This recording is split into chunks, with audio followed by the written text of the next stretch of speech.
नमस्कार, स्वागत है आपका और आप देख रहे हैं अपना YouTube channel remake educate. Head teachers और हेड मास्टर का इंप्लॉय डाटा इनएक्टिव होगा और उनका इंप्लॉय कन्वर्जन होगा। तो ये कैसे होगा, क्यों होगा, कहां से होगा, आवेदन किससे अनुशंसा कराया जाएगा, जहां आप कार्यरत थे या आप जहां अभी पदस्थापित है वहां। इन सवालों के बीच में एक अलग गजब का भ्रम फैला हुआ है। कुछ लोग कह रहे हैं कि इसमें एचटी के लिए पॉइंट नंबर 1 नहीं लगेगा, 2 नहीं लगेगा, 6 नहीं लगेगा। तो मैं आपको बताता चलूं कि हेड टीचर्स और हेड मास्टर के लिए 6 नंबर बिंदु को छोड़कर सभी लगे। कहां से आवेदन लिखे जाएंगे, ये क्यों हो रहा है, तो आइए वीडियो को शुरू करते हैं। और वीडियो को शुरू करने से पहले आपसे आग्रह करेंगे, पहली बार चैनल पे है तो चैनल को सब्सक्राइब कीजिए और कंटेंट पसंद आता है तो लाइक कीजिए। 2 कंडीशन है, आपको वो जानना जरूरी है।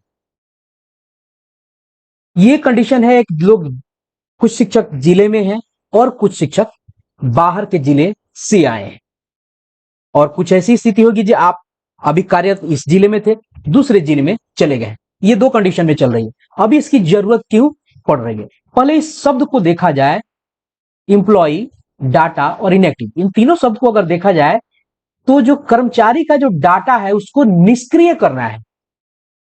उसको निष्क्रिय करते हुए यह इंप्लॉय का कन्वर्जन होना है, यानी उसकी चीजों में बदलाव होना है।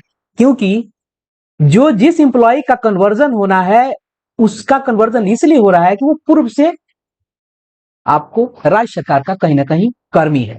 इनएक्टिव यानी पहले जहां आप कार्य कर रहे थे वो इनएक्टिव होगा, और फिर जहां आप आए हैं तो इस इनएक्टिव डाटा के बाद उस इंप्लॉय का कन्वर्जन होगा दूसरे कोटि में। तो किनका किनका होगा, इन सारे सवालों का जवाब हम एक एक करके आप तक पहुंचाएंगे। अब देखिए यहां कहा क्या गया है, क्योंकि एक पूर्वी चंपारण जिले से आज पत्र निकला है और इसी से पूरे आपको व्यवस्था में एक अलग तरह का भ्रम और अलग तरह की सूचनाएं प्रसारित हो रही हैं। अब देखिए हुआ क्या है, बीपीएससी टीआरई 1 और BPSC TRE 2, exclusive teacher 1, exclusive teacher 2 के शिक्षक जो बीपीएससी टीआरई 3 अथवा हेड टीचर्स और हेड मास्टर में चयन हुए। अब आप कहेंगे कि बीपीएससी टीआरई 1 टीआरई 2 में तो नए शिक्षक आए हैं, तो जी हाँ, इसमें भी वैसे शिक्षक हैं जो पूर्व से नियोजित थे और उनकी 8 वर्ष की सेवा का अनुभव था, तो उन्होंने हेड टीचर आपको अप्लाई किया था। क्लियर है। उसके बाद और बीपीएससी के टीआरई 3 में भी आपको कुछ एक्सक्लूसिव 3 वो 1 और एक्सक्लूसिव 2 विशेष शिक्षक भी वहां ज्वाइन हुए हैं, ध्यान रखिएगा। और बीपीएससी टीआरई 1 और टीआरई 2 को मैंने इसलिए 8 वर्ष बताया कि वहां कुछ पुराने शिक्षक भी नियोजित चले गए थे, और जब वो नियोजित चले गए थे तो आप कहेंगे कि नियोजित चले गए थे ना, तो चूंकि हेड टीचर्स की बहाली 8 वर्ष पे हुई थी तो 8 वर्ष पूरा करके वो टीआरई में गए थे। अब वो क्या हुआ है, टीआरई 1 वाले और टीआरई 2 वाले आपको हेड टीचर बन गए हैं। एक्सक्लूसिव 1 और एक्सक्लूसिव 2 ये लोग भी हेड टीचर और हेड मास्टर बने हैं, यानी ये पहले से आपको राज्यकर्मी थे, अब ये दूसरी व्यवस्था में राज्यकर्मी बन गए हैं। दूसरी व्यवस्था में राज्यकर्मी बन गए हैं, या वो टीआरई 3 में टीचर्स बने हैं या हेड टीचर्स बने हैं। अब इनको करना क्या है, अब होगा क्या कि चूंकि बीपीएससी टीआरई 1 और टीआरई 2 एक्सक्लूसिव 1 2 से ये लोग जब दूसरी जगह आए हैं टीआरई 3 और हेड टीचर्स हेड मास्टर में, तो एक्सक्लूसिव 1 2 टीआरई 1 टीआरई 2 के डाटा का जो है वहां जो उनका इंप्लॉयमेंट डाटा था वो इनएक्टिव होगा। यहां से इनको निष्क्रिय किया जाएगा उस शिक्षक को, चाहे उस हेड टीचर्स और हेड मास्टर को, और उनका इंप्लॉय कन्वर्जन आपका कन्वर्जन होना है। अब क्या है, अब इंप्लॉय कन्वर्जन हेतु निम्नलिखित कागजात संलग्न कर एचआरएमएस कोषांग में जमा करने की बात करिए। क्योंकि ये पूर्वी चंपारण का है तो पूर्वी चंपारण में कहा गया कि उसके एचआरएमएस कोषांग में आपको जमा करना है। अब यहां समझने की बात यह है कि कौन सा प्रपत्र आपको भरना है और कौन सा प्रपत्र आपको कहां से भरना है, ये एक बड़ी बात है। सबसे पहली बात आते और देखते हैं पॉइंट नंबर है, यहां लिखा गया है कि स्वलिखित आवेदन पत्र जिस पर 1 से 8 शिक्षकों के लिए चयनित मध्य विद्यालय के प्रधानाध्यापक और 9 से 12 शिक्षकों के लिए प्रखंड शिक्षा पदाधिकारी से अनुशंसित हो। क्लियर हो गया। अब बहुत सारे लोग कह रहे हैं कि यह जो स्वलिखित आवेदन पत्र है, ये आपको जहां मान लीजिए एक विशिष्ट शिक्षक है, विशिष्ट शिक्षक है और वो बन गया है प्रधान शिक्षक, ठीक है। यह व्यक्ति, एक मोतिहारी जिले का ही लिया जाए तो यह व्यक्ति मान लीजिए मोतिहारी में रहा, मोतिहारी में पहले विशिष्ट शिक्षक था, अब यह व्यक्ति आ गया है तुरकोलिया में। तुरकोलिया एक प्रखंड है, मैं उसको नाम दे देता हूं, तुरकोलिया में आ गया। अब पहले ये विशिष्ट शिक्षक था और मोतिहारी में था, अब ये प्रधान शिक्षक बन के आ गया है तुरकोलिया में। ये भी जरूरी नहीं है, हो सकता तो ये मोतिहारी में ही, आपको मोतिहारी प्रखंड में ही, मोतिहारी एक प्रखंड है, मोतिहारी प्रखंड में ही यह विशिष्ट शिक्षक प्रधान शिक्षक बन गया हो। अब चूंकि ये विशिष्ट शिक्षक प्रधान शिक्षक बन गया है, तो अब इसका डाटा डिलीशन होगा, डाटा इनएक्टिव होगा विशिष्ट शिक्षक वाला, और प्रधान शिक्षक का में कन्वर्जन होगा उस एम्प्लॉय का। हम यहां मोतिहारी में कार्य करने वालों को तुरकोलिया आपको के लेके चलते हैं। तो यहां आपको आवेदन जो लेना है, दो कंडीशन है। एक है आपको सेम जिला में आपका होना, ये जो मैं बता रहा हूं मोतिहारी से तुरकोलिया आना, ये सेम जिला है। और दूसरा होगा आपको इंटर डिस्ट्रिक्ट, यानी दूसरे जिला से आना। हम समझते हैं पहले सेम जिला के कंडीशन को, उसके बाद इंटर डिस्ट्रिक्ट। मान लीजिए सेम जिला में कहां से आवेदन, ये किससे कराना होगा।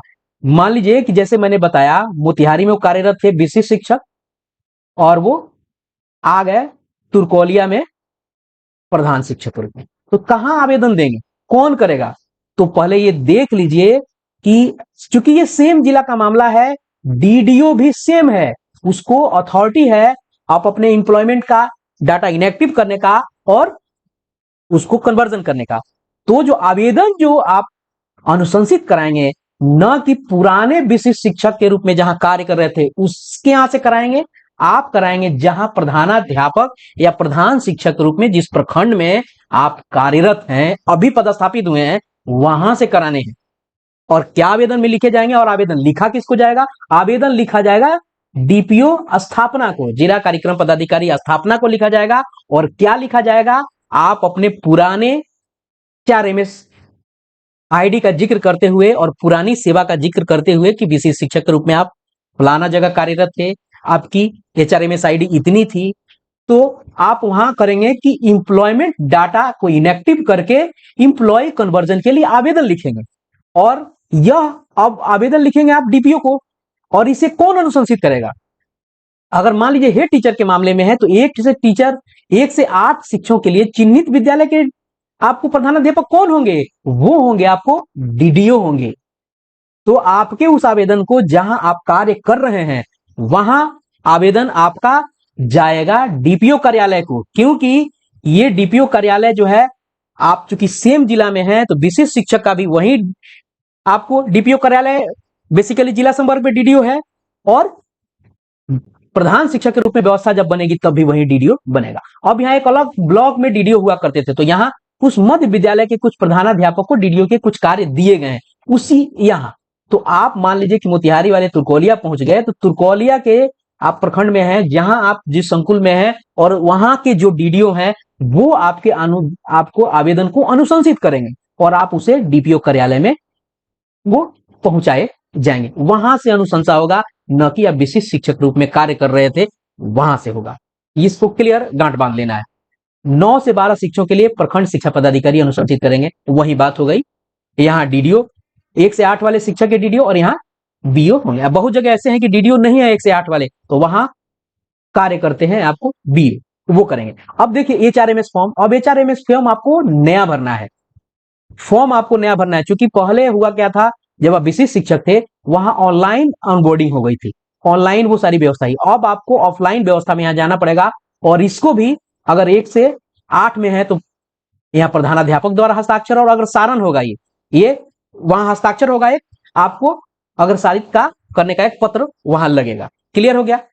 ये ध्यान रखने के जहां आप कार्य पदस्थापित है वहां है, पिछले वाले से कोई लेना देना नहीं है, क्योंकि आपका जिला सेम है और आपका डीडीओ सेम है, जो आपके पुराने डाटा को इनएक्टिव और नए इंप्लॉयमेंट का कन्वर्जन के लिए सेम वो अथॉरिटी है, उसको 2 अथॉरिटी से काम नहीं कराने, इसलिए यहीं से जाएगा।